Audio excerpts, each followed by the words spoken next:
I never imagined that standing in the departure lounge of JFK International, at 72 years old, would feel like the first breath of freedom I'd taken in decades. My daughter Margaret stood behind me with her arms crossed, her face twisted in that particular expression of controlled fury she'd perfected over the years. My son Robert was on speakerphone, his voice crackling through Margaret's iPhone with the kind of condescension that had become his default tone whenever he spoke to me. "Mom, this is insane. You can't just run away to Portugal like some teenager having a midlife crisis." I adjusted my carry-on over my shoulder, feeling the weight of my passport in my jacket pocket like a talisman. "I'm not running away, Robert. I'm running toward something. There's a difference."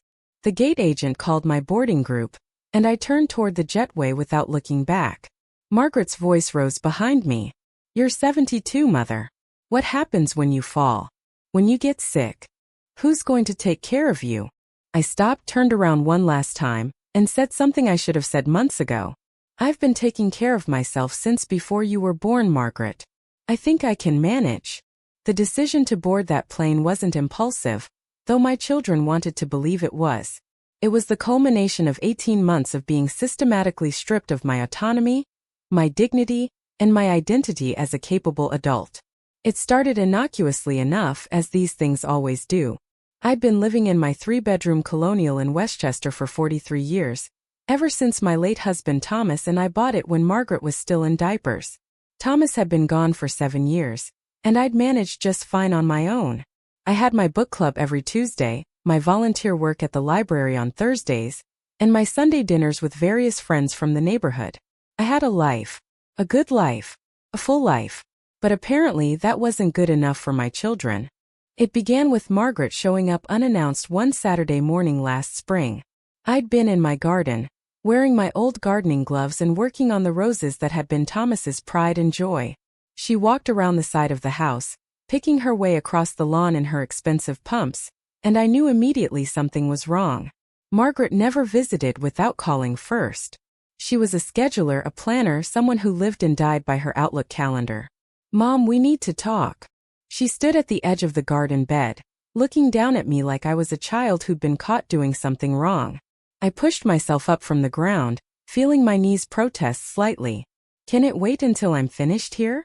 I'm right in the middle of—" "No, it can't wait." She glanced at her watch, a gesture that always made me feel like I was taking up too much of her precious time. "Robert and I have been talking, and we're worried about you." That word.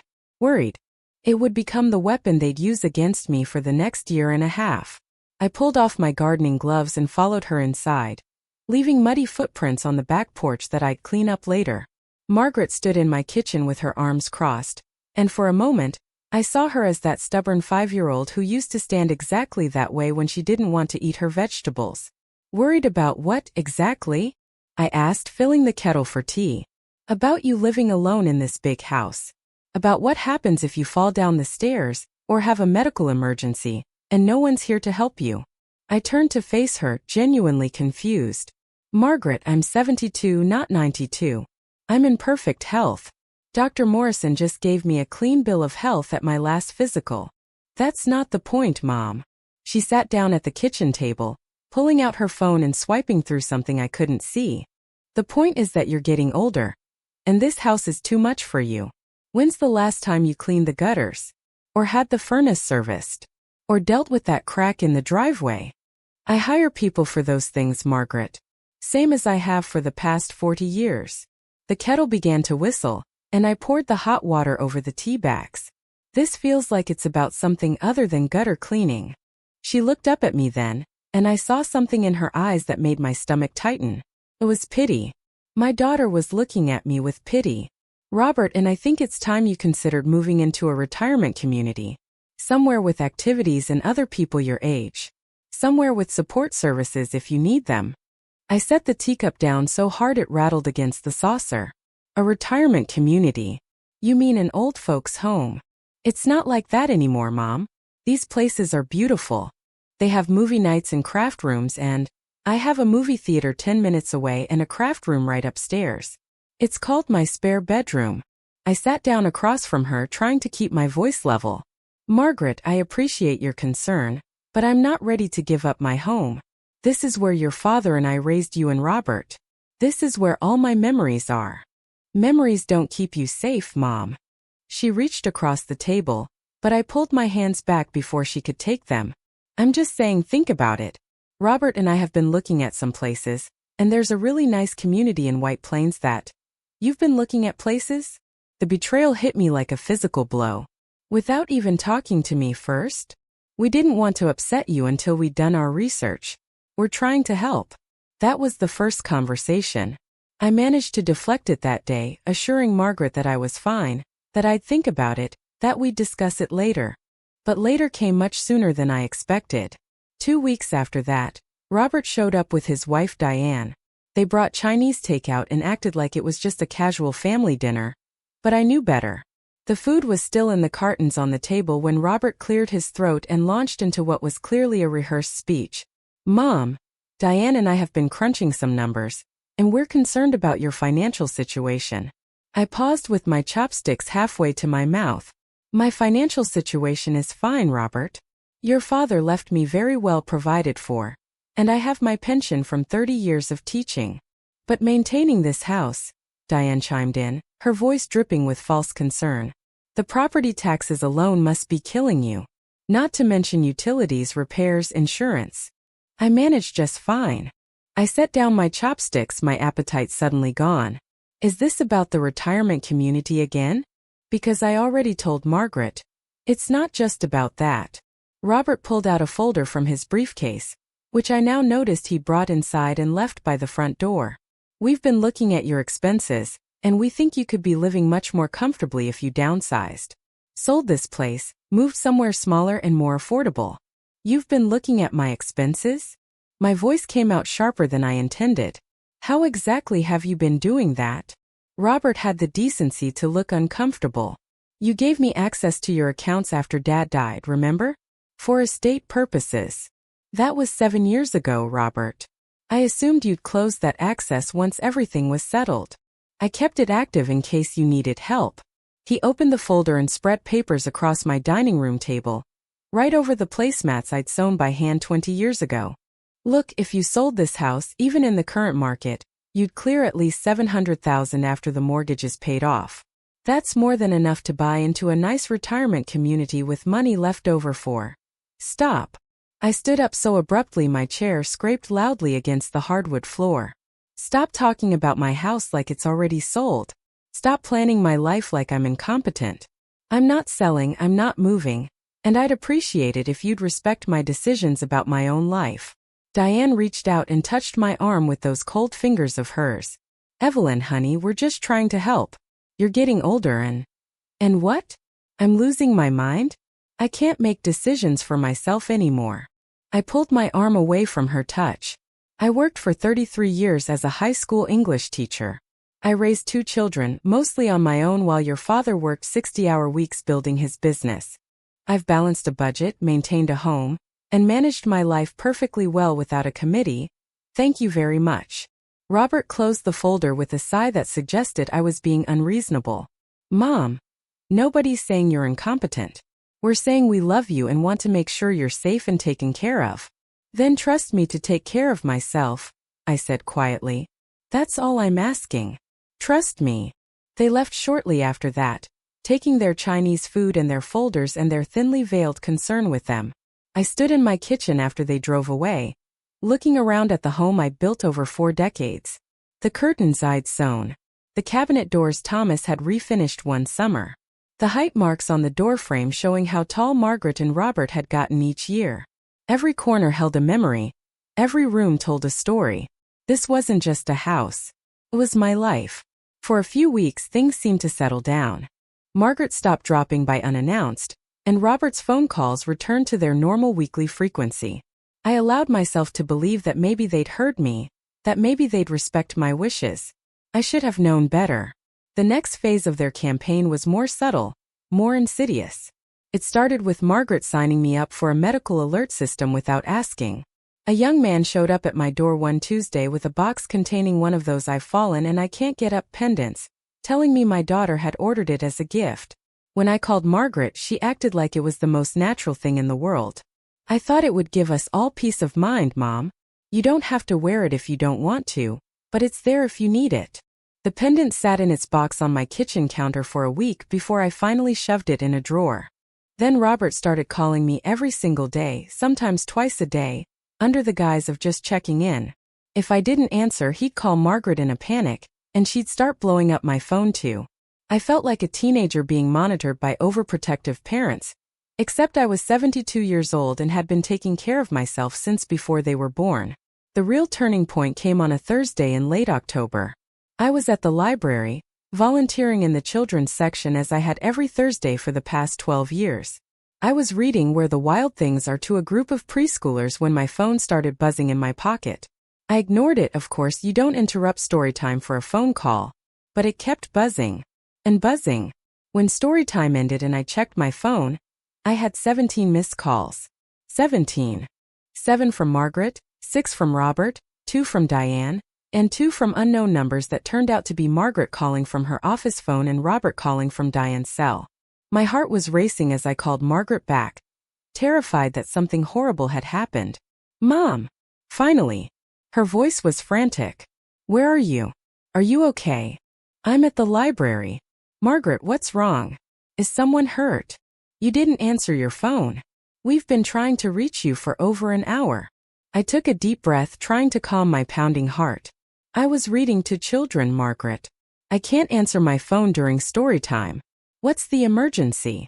There was a pause on the other end. "There's no emergency. I just needed to ask you something and you weren't answering." The relief turned instantly to anger. "You called me 17 times to ask me something?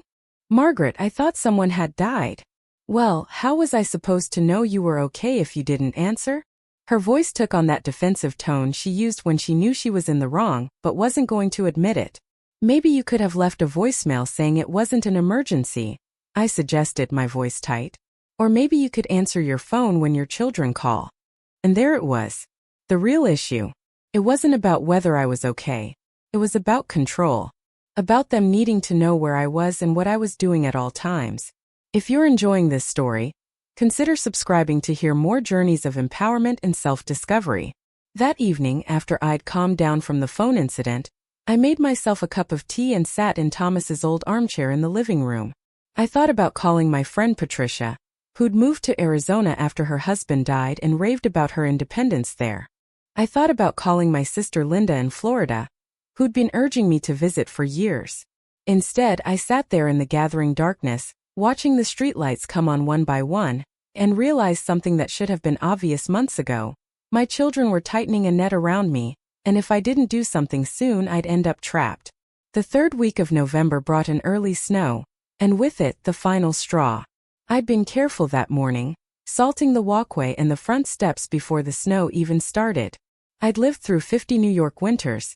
I knew how to handle a little snow. But apparently my neighbor Mrs. Chun didn't think so. She called Margaret to report that she'd seen me struggling to salt my walkway. I wasn't struggling, I was just being thorough.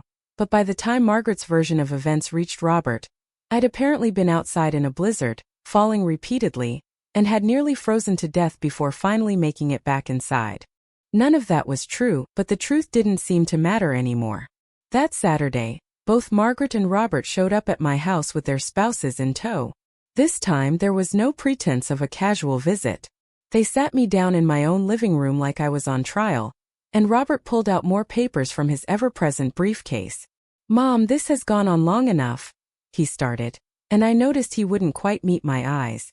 "Margaret and I have consulted with an attorney and a geriatric care specialist, and we all agree that you're no longer capable of living independently." The words hit me like a slap. "Excuse me.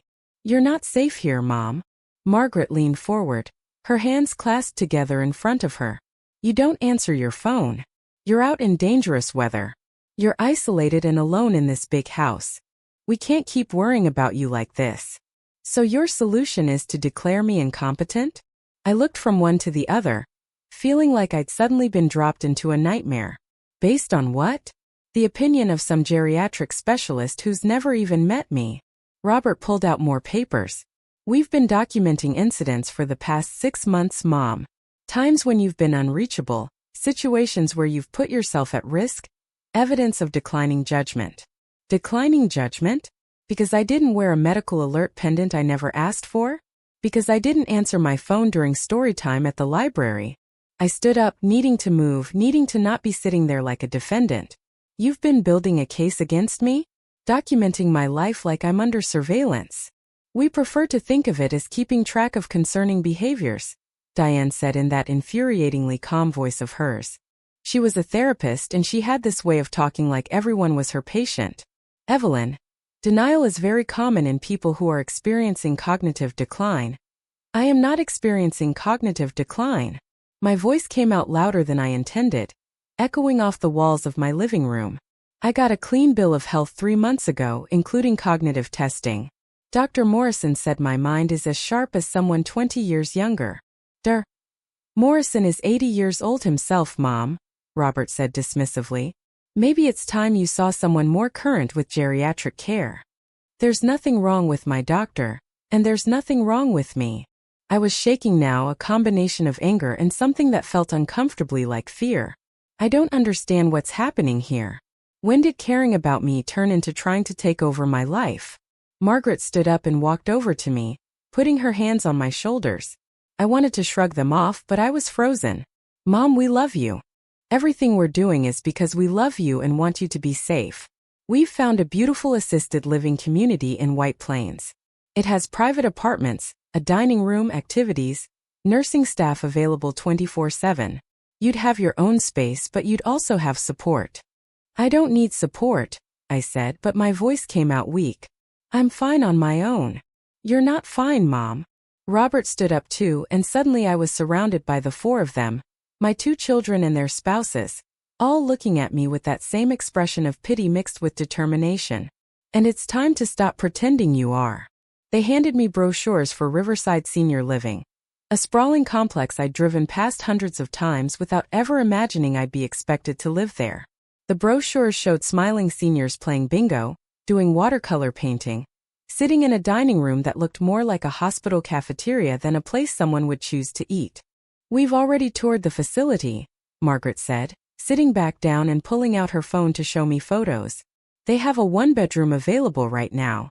It has a little kitchenette, a nice bathroom with grab bars and a walk-in shower, and a lovely view of the garden. I have a garden, I said numbly. Right here. Thomas's roses. You can visit the garden there anytime you want, Robert said, as if that was somehow the same thing. Mom, we need you to seriously consider this. Your house is too much for you. The stairs alone are a liability. What happens when you're carrying laundry up from the basement and you trip? What happens if you fall in the shower and no one finds you for hours? Days. What happens is the same thing that happens to any adult living alone, I snapped, finding my voice again. You're describing the normal risks of independent living, not some kind of unique danger that only applies to me. You're 72, Diane started. So what? I interrupted. 72 isn't 92. 72 isn't even old anymore. I have friends who are hiking in Patagonia at 72, who are taking art classes in Italy at 72, who are living full, independent lives well into their 80s. Those people probably have better support systems, Margaret said quietly. They probably have partners or friends nearby. Mom, the truth is you're alone. And being alone at your age is dangerous. The implication hung in the air like smoke. I was alone because Thomas had died. I was alone because my children had moved away and built their own lives. I was alone because I devoted 30 years to raising them and supporting their dreams, and now that I needed them to support mine, they were trying to warehouse me somewhere convenient. I'd like you all to leave now, I said quietly. Margaret's face fell. Mom, please leave. I need some time to think. Robert gathered up his papers and brochures, leaving them stacked neatly on my coffee table like evidence in a trial. We'll give you a few days to process this, but Mom, we need an answer soon. The apartment at Riverside won't be available forever, and honestly, we don't know how much longer we can go on worrying about you like this. They filed out, each of them hugging me at the door, each hug feeling like a goodbye to the mother they used to know. When the last car pulled out of my driveway, I walked through my house, room by room, looking at everything with new eyes. Was this really too much for me? Was I being stubborn and foolish, clinging to independence that everyone else could see I'd lost? I stood in my bedroom looking at the photos on my dresser. My wedding day. Margaret and Robert as children. Vacations and holidays and graduations. Thomas's last birthday before he got sick. I thought about what he would say if he were here. Thomas, who'd always supported my choices, who'd never treated me like I was fragile or incapable. Thomas, who'd told me when he was dying that he wasn't worried about leaving me because he knew I was the strongest person he'd ever met. What would he say about his children trying to put me in assisted living? I knew exactly what he'd say. He'd tell me to do what I've been telling my English students for 33 years. Write your own story. Don't let anyone else hold the pen. That night I couldn't sleep. I lay in bed staring at the ceiling, listening to the familiar sounds of my house settling around me. Around 2 in the morning, I got up and went to my computer. I don't know what made me type living abroad as a senior into the search bar. Maybe it was remembering Patricia in Arizona. Maybe it was thinking about my students over the years who'd done exchange programs and come back transformed. Maybe it was just desperation, looking for any alternative to the future my children were planning for me. Whatever the reason, that search opened a door I didn't know existed. Article after article popped up. Best countries for retirees. How to retire abroad on Social Security. Senior expats. Living your best life overseas. I clicked through them, fascinated. Portugal kept coming up. Warm weather, beautiful beaches, significantly lower cost of living, excellent healthcare, and a large expat community. English widely spoken in major cities. Senior friendly. Safe. I looked at photos of Lisbon, of Porto, of small villages in the Algarve with whitewashed houses and terracotta roofs. I looked at articles written by people my age or older who'd made the move and never looked back. By the time the sun came up, I'd filled 3 pages of a notebook with information. Cost of living in Portugal versus New York. Healthcare options. Visa requirements for retirees. Average rent for a 1-bedroom apartment in Lisbon versus the cost of Riverside senior living. The numbers were staggering.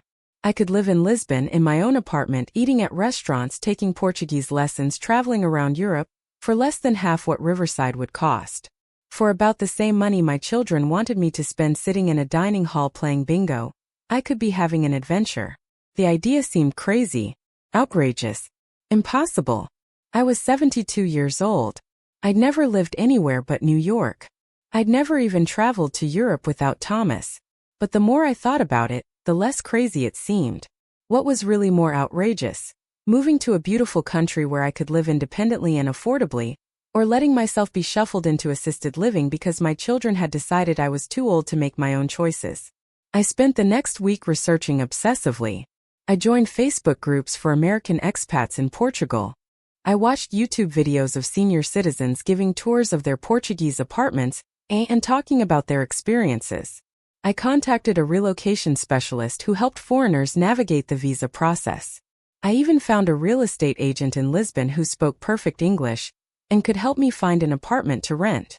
The more I learned, the more excited I became. This wasn't just an alternative to Riverside. This was a chance to do something I'd always dreamed about but never thought possible. Thomas and I had talked about traveling more after he retired, but the cancer came before retirement did. I'd put aside my own dreams for so long, raising children, supporting Thomas's career, taking care of my aging parents, that I'd almost forgotten I had any. Margaret called 3 times that week, but I let it go to voicemail. I wasn't ready to talk to her yet. I wasn't ready to tell anyone what I was planning, mostly because I was afraid that saying it out loud would make it sound as crazy as I knew they'd think it was. But with each day of research, each conversation with the relocation specialist, each virtual tour of apartments in Lisbon, my resolve grew stronger. I wasn't running away. I was running toward something. Toward independence. Toward adventure. Toward proving to myself and everyone else that 72 wasn't the end of life. It was just the beginning of a new chapter. On the Thursday of that week, I was back at the library for story time when one of my longtime colleagues, Susan, pulled me aside. "Evelyn, you look different. Happier. What's going on?" I hadn't planned to tell anyone yet, but standing there in the children's section of the library where I'd volunteered for 12 years, surrounded by books and stories and possibilities, the words just came out. "I think I'm moving to Portugal." Susan's eyes widened. You're what? Moving to Portugal. I've been researching it for a week, and I think I'm really going to do it. I waited for her to laugh, or to tell me I was crazy, or to launch into all the reasons why it was a terrible idea. Instead, she grabbed my hands and squeezed them. That's amazing. God, I'm so jealous. I've always wanted to do something like that. You don't think it's insane? I asked, needing to hear someone validate what I was feeling. At my age. I think it's brave, Susan said firmly. And honestly, Evelyn, I've been watching you these past few months. I've seen how your kids call you constantly, how worried you look all the time. You deserve to live your life on your own terms. Her words gave me the final push I needed. That afternoon, I called the relocation specialist and told her I was serious about moving forward. We discussed timelines, how long the visa process would take, when would be a good time to travel to Portugal to look at apartments in person, what documents I'd need to gather. It would take about 3 months to get everything in order, which would put my departure date right around late February. Perfect timing to escape the worst of a New York winter and arrive in Portugal as spring was beginning. But first I had to tell my children. The thought of that conversation filled me with dread, but there was no avoiding it. I couldn't just disappear one day and leave them wondering where I'd gone. Despite everything, despite their controlling behavior and their attempts to manage my life, they were still my children. They deserved to know what I was planning, even if I knew they'd fight me every step of the way. I scheduled a family dinner at my house for the following Saturday, telling both Margaret and Robert that I had something important to discuss. Margaret immediately assumed I'd made a decision about Riverside and sounded pleased on the phone. Robert asked if I needed help with anything, his tone suggesting he expected me to ask for assistance with the move to assisted living. Saturday arrived cold and gray, threatening snow. I made pot roast, Thomas's favorite, and set the table with my good china. If I was going to blow up their expectations, I might as well do it over a nice meal. They arrived within minutes of each other, Margaret with a bottle of wine and Robert with a chocolate cake from the bakery I liked. We made small talk over dinner, dancing around the real reason for the gathering. Finally, over coffee and cake, Margaret cleared her throat. So, Mom, you said you had something to tell us. Have you made a decision about Riverside? I set down my coffee cup carefully, buying myself a moment to gather my courage. I have made a decision, but it's not about Riverside. I'm not moving to assisted living. I watched Robert and Margaret exchange a glance, saw the frustration flash across both their faces. Mom, we talked about this. Robert started. No, you talked about it, I interrupted. You decided what you thought was best for me without really listening to what I wanted. So I'm telling you now clearly. I'm not moving to Riverside or any other assisted living facility. I'm moving to Portugal. The silence that followed was deafening. Margaret stared at me like I'd suddenly started speaking in tongues. Robert's mouth actually fell open. Diane and Diane's husband Mark just looked confused. I'm sorry, did you say Portugal? Margaret finally asked. Yes, Portugal. Specifically Lisbon. I've been researching it for the past 2 weeks, and I've decided that's where I want to live. You want to live in Portugal? Robert repeated slowly, like he was trying to comprehend a foreign language. Mom, you've never even been to Portugal. I've never been to a lot of places, I said, feeling my voice grow stronger. That doesn't mean I can't go now. In fact, that's exactly why I should go. I've spent my whole life putting other people first, raising you two, taking care of your father, caring for my parents when they got older. This is my chance to do something for myself. But Portugal? Margaret shook her head, looking genuinely bewildered. Why on earth would you move to Portugal? You don't speak Portuguese. You don't know anyone there. How would you even manage? The same way thousands of other expats manage. There's a huge American and British community in Lisbon. English is widely spoken. The healthcare is excellent and affordable. The cost of living is a fraction of what it is here. I pulled out my folder of research the same way Robert had pulled out his folder of assisted living options. For what Riverside would cost, I could live in a beautiful apartment in Lisbon, take Portuguese lessons, travel around Europe, eat at restaurants every night if I wanted to. I'd have my own life, my own independence, my own adventure. Adventure. Robert's voice had taken on an edge. Mom, you're 72 years old. You don't need an adventure. You need stability and support and And what? To sit in a dining hall with a bunch of other old people waiting to die? That's not living, Robert. That's just existing. I could feel my hands shaking, but I kept going. I'm not ready to give up yet. I'm not ready to stop living my life just because you've decided I'm too old to handle it. Margaret reached across the table for my hand, but I pulled back. Mom, this is crazy. You have to see that this is crazy. Moving to a foreign country at your age alone without any support system. I'll have a support system. There are expat groups, community centers, people who help newcomers get settled. I've already connected with several people online who've made the same move. I won't be alone. You'll be thousands of miles away from us, Robert said, and for the first time, I heard something other than frustration in his voice. He sounded hurt. What if something happens? What if you get sick or hurt or? Then I'll deal with it the same way I deal with it here. Portugal has excellent healthcare, Robert. Better and more affordable than the US, actually. I've researched all of this. I've thought it through. This isn't some impulsive decision made in a moment of rebellion. This is a well-considered plan that I'm choosing for myself. Choosing for yourself, Margaret repeated, her voice dripping with sarcasm. Like you chose to ignore 18 months of our concern? Like you chose to put yourself at risk rather than accept help? Your help came with strings attached, I said quietly. It came with the requirement that I give up my autonomy, my home, my independence. That's not help, Margaret. That's control. We were trying to keep you safe. Her voice rose, cracking slightly. Everything we did was to keep you safe because we love you. And we were terrified of something happening to you alone in that big house. And I appreciate that you love me, I said, meaning it. I do. But love doesn't mean taking over someone's life. Love doesn't mean making decisions for them because you think you know better. Love means respecting someone enough to let them make their own choices, even if you don't agree with them. Robert stood up abruptly, his chair scraping loudly against the floor. This is insane. You're not moving to Portugal, Mom. We won't allow it. You won't allow it? I stood up too, facing him across the table. Robert, I'm not asking for your permission. I'm 72 years old. I'm of sound mind, in good health, and financially independent. You don't get to allow or not allow me to do anything. I'm informing you of my decision as a courtesy because you're my son and I love you. But this is happening whether you approve or not. Then we'll stop you, Margaret said, standing up as well. We'll go to court if we have to.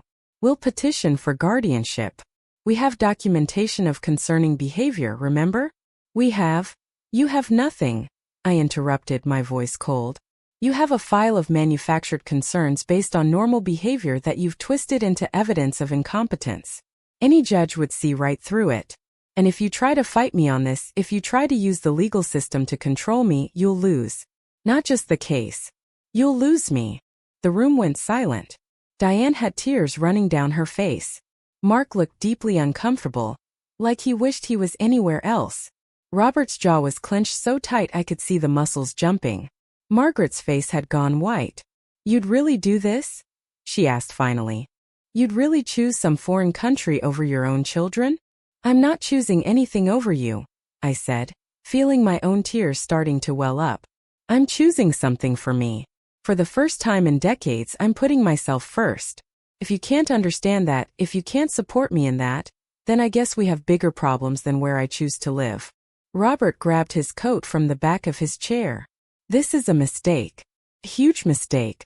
And when it all falls apart, when you're alone and scared and sick in some country where you don't even speak the language, don't expect us to come running to fix it.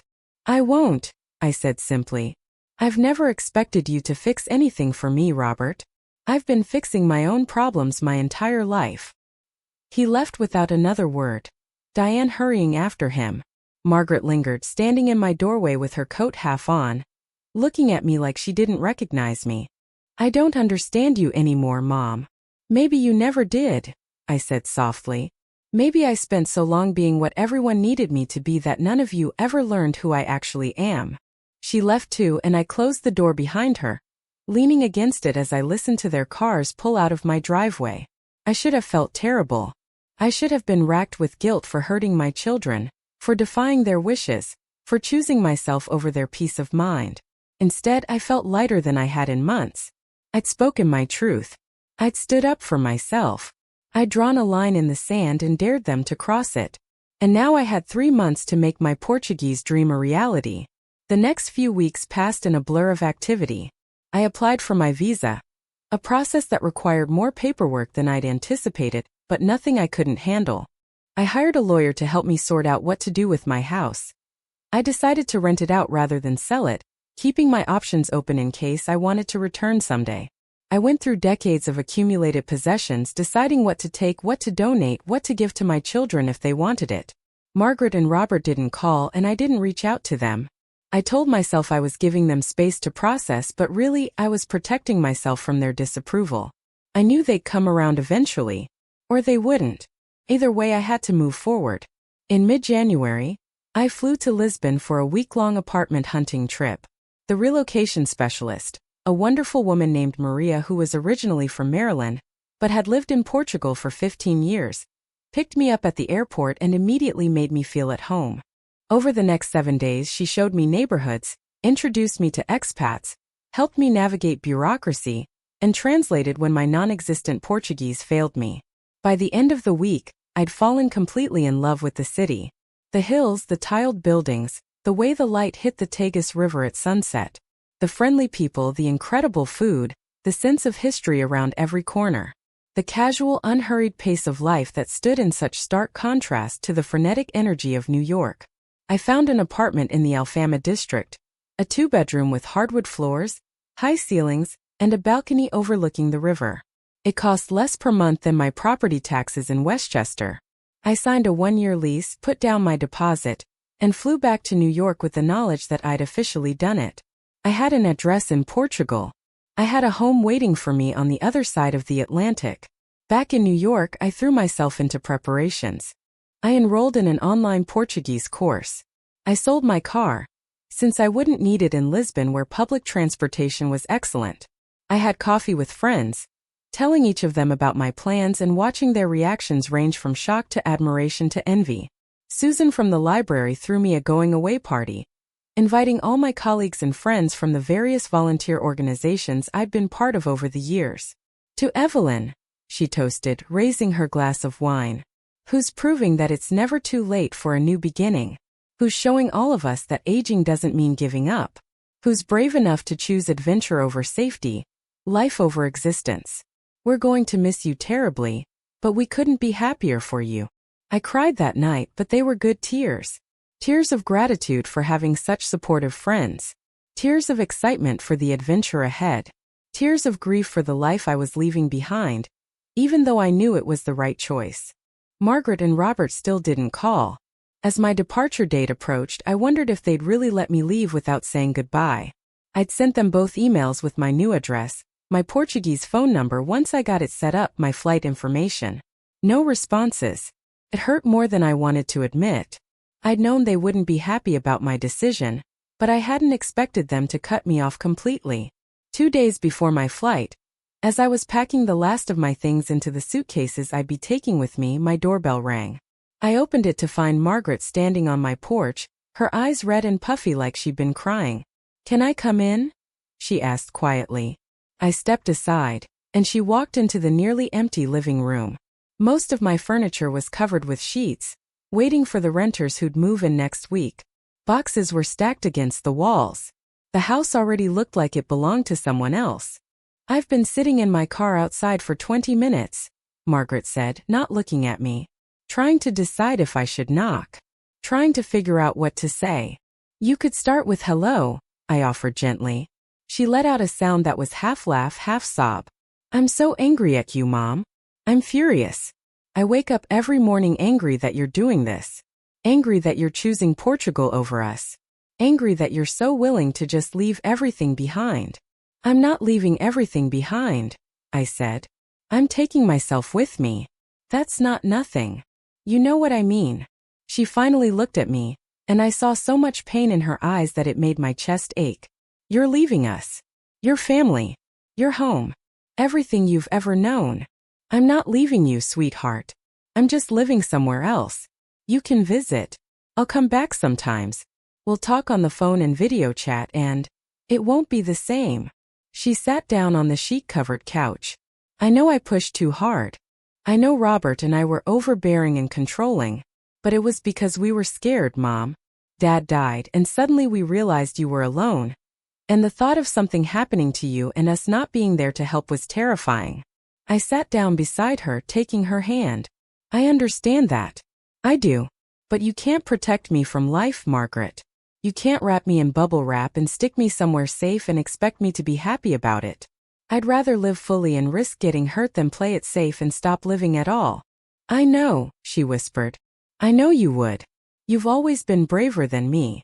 That's not true. You're incredibly brave. You started your own business from nothing.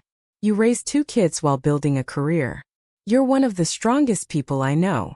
I learned it from you, she said, squeezing my hand. That's what makes this so hard. You taught me to be strong and independent, and now I'm watching you practice what you preached, and I hate it because it means you don't need me anymore. Oh, honey. I put my arm around her, and she leaned into me the way she used to when she was small. I'll always need you, just not in the way you think. I don't need you to take care of me or make decisions for me. I need you to be my daughter, to love me and support me and believe in me. We sat like that for a long time, not talking, just being together. Finally, Margaret pulled back and wiped her eyes. Robert's not coming. He's still too angry. He said to tell you goodbye and good luck, but that was about as warm as he could manage. He'll come around eventually, I said, hoping it was true. He's stubborn like his father, but he loves you. He'll come around. Margaret stood up, looking around the empty house one more time. Promise me you'll be careful. Promise me you'll call if you need anything. Promise me you'll keep your phone charged and answer it when I call. I promise all of that, I said, standing up and hugging her tight. And I promise I'll be happy. That's the most important promise. She left a few minutes later, and I watched from the window as she sat in her car in my driveway crying. It took every ounce of willpower not to run out there and tell her I'd changed my mind, that I'd stay, that I wouldn't leave her. But I knew that if I did that, I'd regret it for the rest of my life. This was my time. My chance. My adventure. February 28th, dawn cold and clear. Perfect flying weather. The moving company had come and gone, taking my boxes to storage. The house keys had been handed over to the property manager. My suitcases were packed and waiting by the front door. I walked through the empty house one last time, saying goodbye to 43 years of memories. Goodbye to the kitchen where I'd made thousands of meals. Goodbye to the living room where we'd celebrated holidays. Goodbye to the bedroom where Thomas had died. Goodbye to the garden where his roses still waited for spring. I'll be back, I whispered to the empty rooms. Just not yet. Susan picked me up and drove me to JFK, chattering nervously the whole way about how exciting this was and how proud she was of me.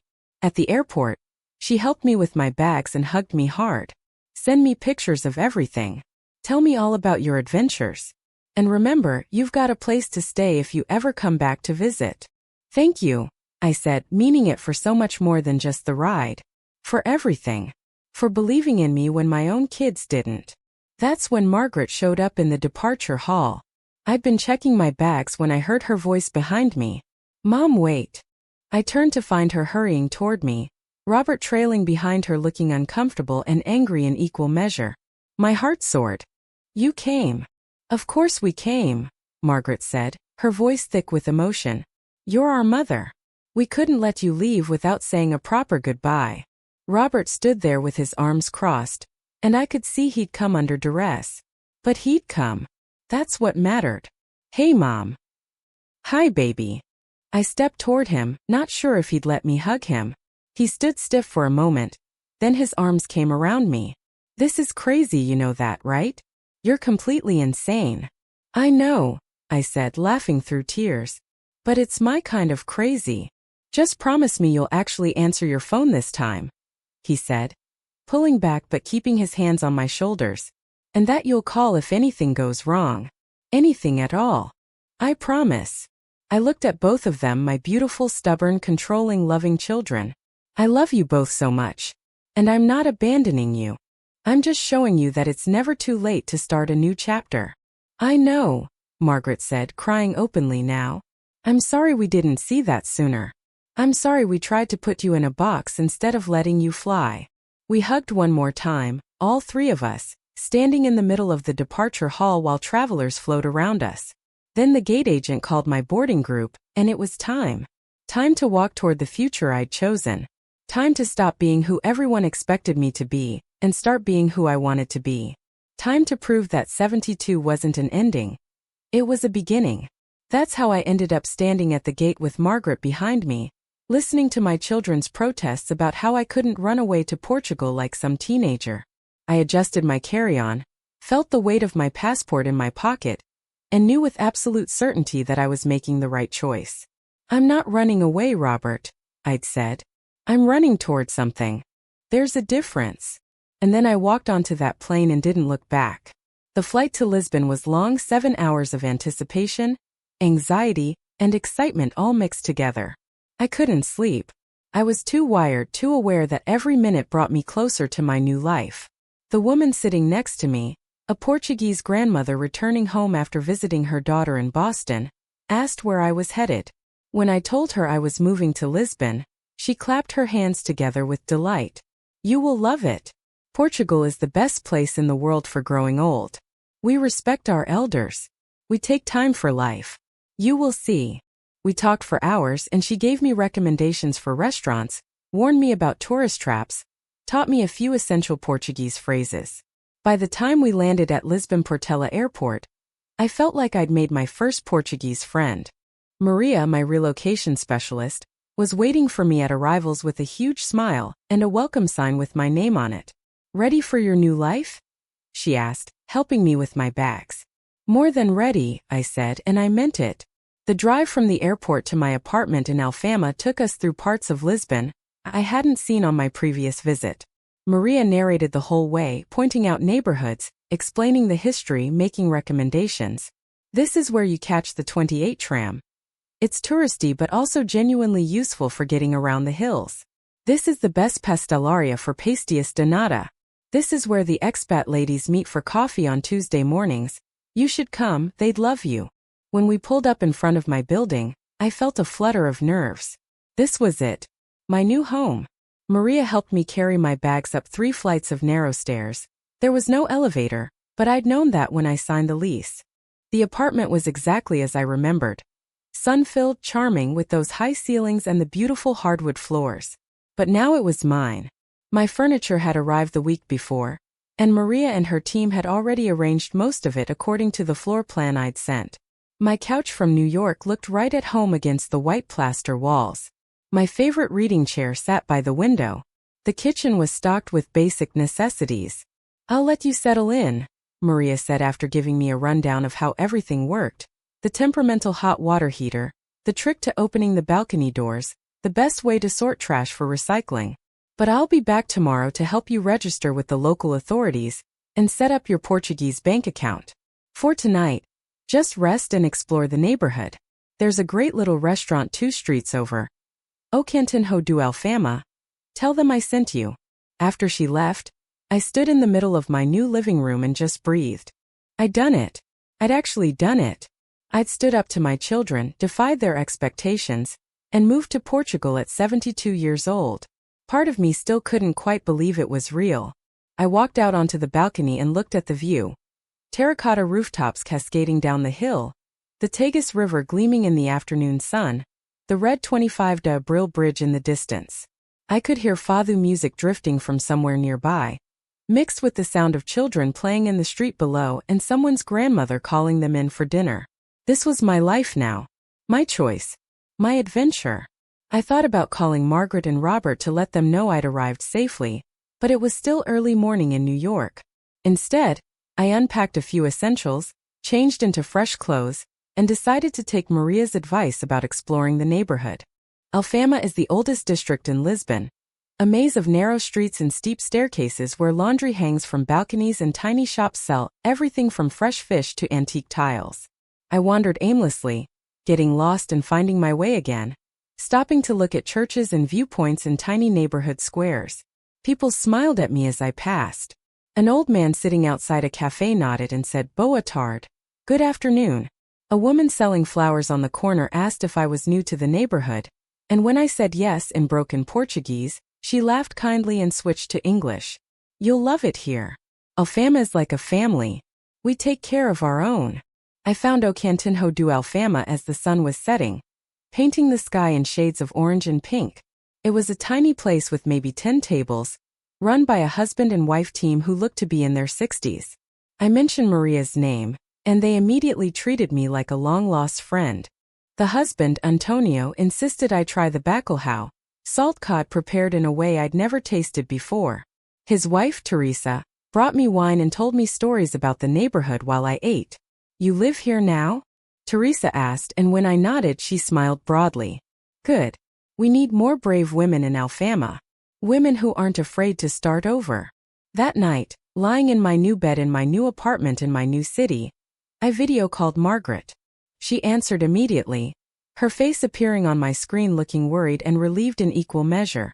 Mom, you made it. I made it, I confirmed, flipping the camera so she could see my apartment.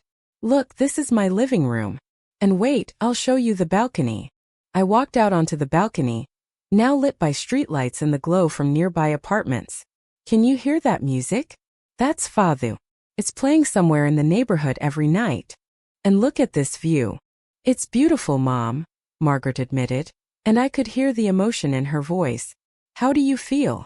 Terrified, I said honestly, and exhilarated, and more alive than I've felt in years. We talked for 20 minutes, and she told me Robert was still processing but had asked her to make sure I'd arrived safely. She told me about my grandchildren, about her work, about normal, everyday things that suddenly felt precious now that an ocean separated us. After we hung up, I sat on my balcony for a long time, wrapped in a blanket against the cool March evening.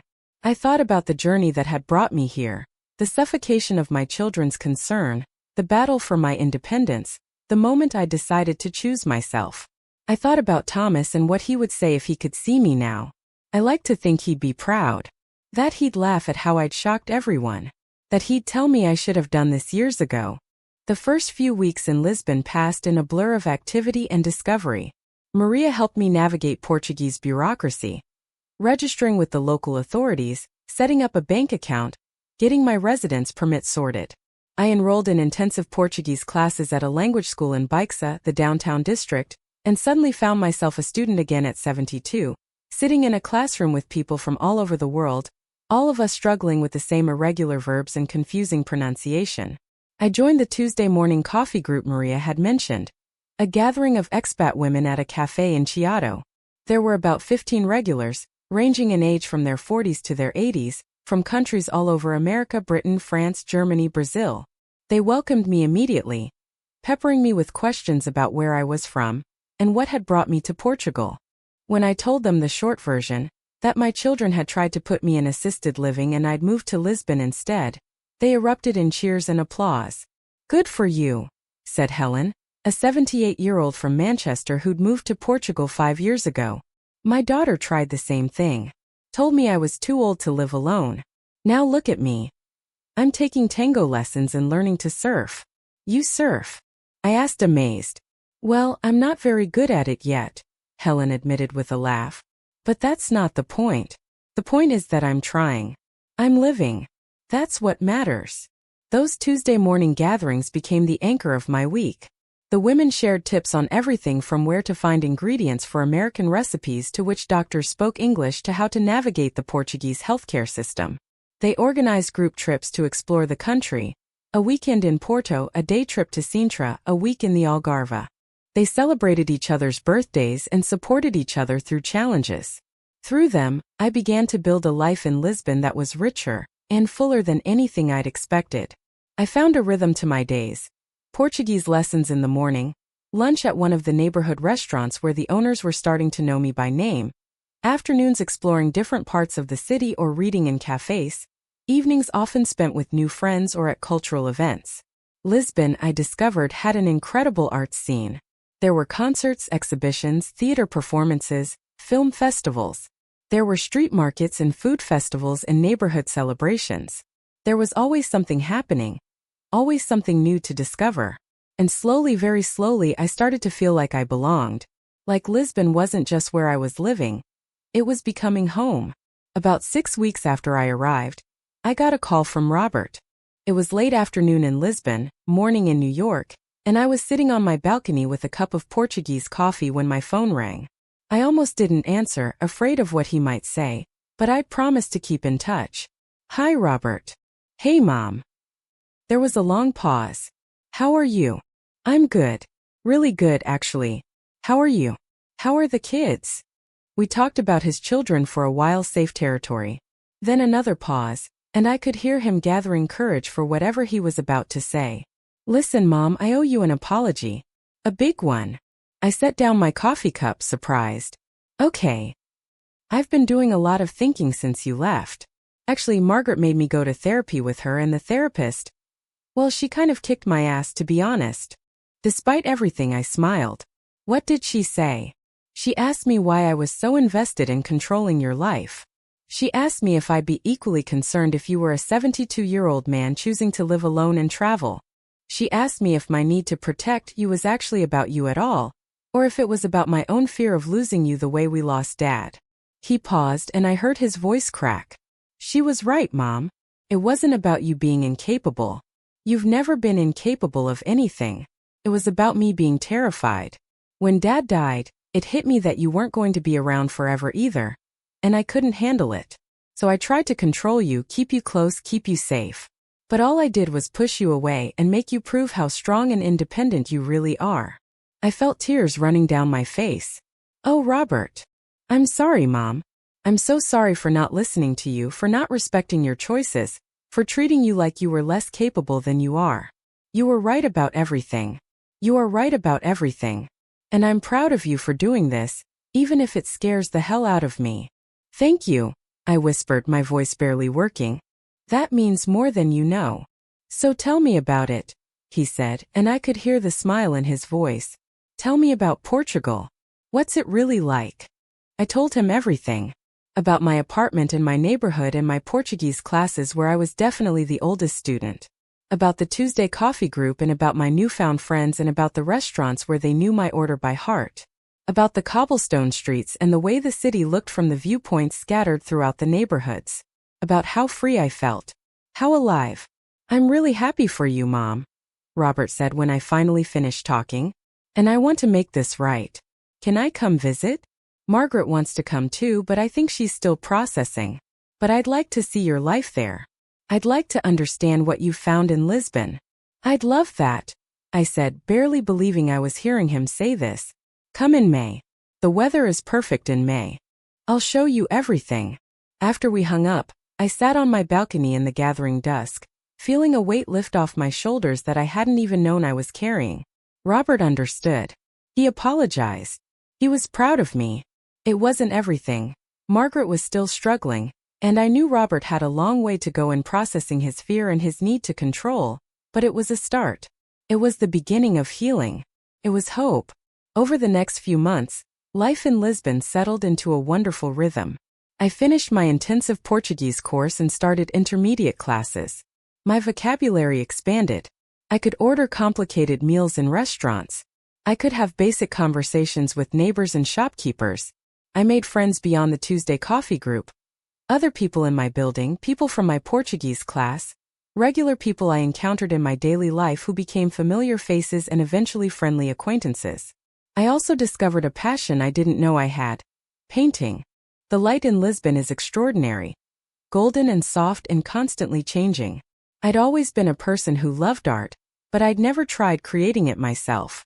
One day, I stopped by a small art supply store in Chiado and bought basic supplies almost on impulse. I set up a little painting station on my balcony and started trying to capture the view. The rooftops, the river, the way the light changed throughout the day. I was terrible at first. My proportions were wrong, my colors didn't blend properly, my perspective was all off. But I didn't care.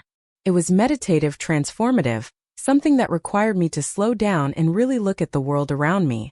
I started taking painting classes twice a week at a community center, attending with a group of Portuguese women who were kind about my fumbling attempts and generous with their advice. Some of my paintings actually started to look decent. A few people asked to buy them. I donated the money to a local charity for homeless people. Robert arrived in May as promised, And I was nervous in a way I hadn't expected. He was my son, but he'd also represented the force trying to contain me, limit me, diminish me. What if coming to Lisbon, seeing my life here, just reinforced his earlier concerns? What if he thought I was living recklessly, putting myself at risk? But the moment he stepped out of the airport, looking around with wonder at the Portuguese landscape, I knew it would be okay. I'd arranged for Maria to drive us to my apartment, and Robert carried his bag up the 3 flights of stairs with good humor despite being out of breath at the top. "No elevator?" he asked, and I laughed. "No elevator. Portuguese apartments are a workout. At least I know you're getting exercise," he said, looking around the apartment with genuine interest. "This is really nice, Mom. Really nice. Much nicer than I expected." "What were you expecting?" I asked, amused. "I don't know, honestly. Smaller? More depressing? Something that made me feel like I needed to rescue you." He set down his bag and walked over to the balcony. "Wow. This view. Isn't it? Come on, I'll show you everything." Over the next week, I showed Robert my Lisbon. I took him to my favorite cafes and restaurants. I introduced him to my friends from the Tuesday Coffee group, who immediately adopted him and fed him enough pastéis de nata to last him a month. I showed him my Portuguese classroom and my painting supplies on the balcony. I took him to museums and galleries and the waterfront along the Tagus. I showed him the neighborhood grocery stores where people knew my name and saved the good vegetables for me. But most importantly, I showed him me. The real me, not the mother he'd grown up with or the woman he'd tried to control. I showed him a person living fully, making choices, engaging with the world, pursuing interests, building genuine connections. I showed him a woman who'd been underestimated and had refused to accept those limitations. I showed him what independence looked like when you were brave enough to claim it. On his last night, we sat on my balcony with glasses of Portuguese wine, watching the sun set over the river. "I get it now," Robert said quietly. "I don't think I fully understood it until I came here, but I get it now. This isn't about running away. This is about running toward. You're not hiding here or giving up. You're living. Actually living." "Yes," I said simply. "That's exactly what I'm doing. I'm sorry again, Mom. For everything. For not listening. For trying to make you smaller so I could feel safer. For not trusting you to know what's best for your own life. I forgive you," I said, and I meant it completely. "I know you were coming from a place of love. And you came here, you listened, you changed your mind. That takes courage too. That's not nothing." He reached over and squeezed my hand. "Margaret wants to come visit. I told her she needs to see this, needs to understand what you've built here. She's scared, I think. Scared that if she accepts your choice, it means she failed as a daughter. But I think she'll come around." "She will," I said confidently. "Give her time. She's more stubborn than you are." He laughed. "She definitely is. Wonder where she got that from." "Absolutely no idea," I said, smiling. "Margaret came to Lisbon in July. She was stiff at first, defensive, looking for problems or signs of regret that she could point to as evidence that I'd made a terrible mistake. But Lisbon has a way of melting defenses. The warmth, the beauty, the pace of life, the friendliness of the people. It's hard to stay angry or worried in the face of all that." I showed her everything I'd shown Robert, but more importantly, I showed her myself. I cooked her a traditional Portuguese dinner in my apartment, inviting the Tuesday Coffee group to join us. She watched me move comfortably through my new life, speaking Portuguese in my halting but earnest way, laughing with these new friends, looking healthy and happy and genuinely content. I showed her my paintings, expecting her to be polite about them, but instead she actually wanted to buy one. "For my office," she said. "Every time I'm stressed about work, I can look at this view from Lisbon and remember that my mother had the courage to do this." On her last evening, we took a tram up to Viewpoint of Our Lady of the Mount, one of the most spectacular vistas in the city. The sun was just beginning to set, painting everything in gold and rose and amber. We stood at the railing, looking out at the sprawling city, at the river and the bridges and the neighborhoods cascading down the hills. "I'm sorry, Mom," Margaret finally said. "I'm sorry for trying to put you in a box. I'm sorry for not seeing who you really are. I'm sorry for almost stealing your adventure." "You didn't steal anything," I said, putting my arm around her. "I found it anyway. And now you get to be part of it. Can I come back? She asked, like she was asking a question she was afraid to ask. I want to come back. Maybe next spring? Maybe I could stay longer, really get to know Lisbon. Of course you can come back. Come back whenever you want. Bring your husband. Bring the kids. This is your home too now, if you want it to be. She was crying then, and so was I, and we stood at that viewpoint watching the sun sink below the horizon, watching the city lights come on one by one, and something shifted between us.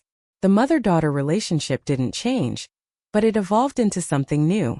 She stopped seeing me as someone who needed to be taken care of and started seeing me as an equal. As a person.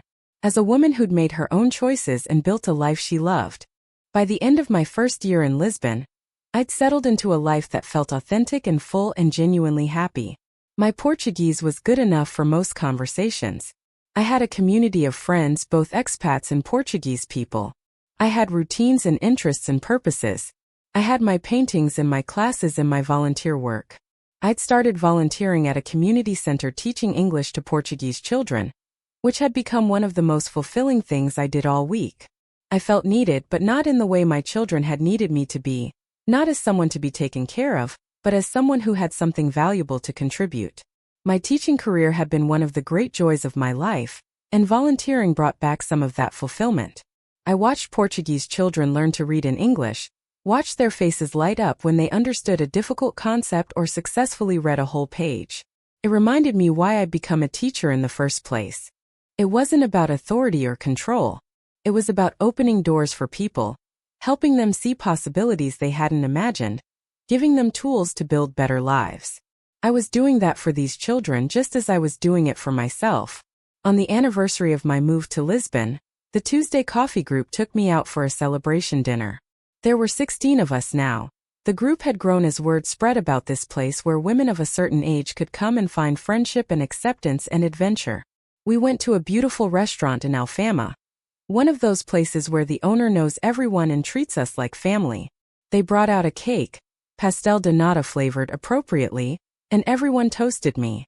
To Evelyn, Helen said, raising her wine glass, who showed all of us that it's never too late, who proved that your children's fears don't have to be your limitations, who had the courage to say no to a life of slow decline and yes to a life of possibility. To Evelyn, the others echoed, clinking their glasses against mine. I felt tears in my eyes, but they were joyful tears. A year ago, I'd been standing in an airport being told I was making a terrible mistake. Now I was surrounded by friends who celebrated my courage, who saw my choice as brave rather than reckless, who understood that sometimes the most important thing you can do is take care of yourself first.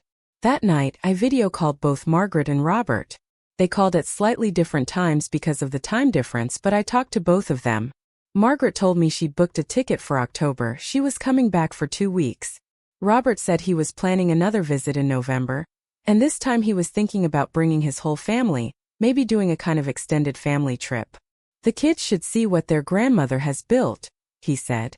They should understand that taking charge of your own life isn't selfish. It's brave. I hung up from those calls feeling full in a way I never had before. My children were on their way to understanding. My grandchildren would grow up knowing that their grandmother was a woman who chose her own path.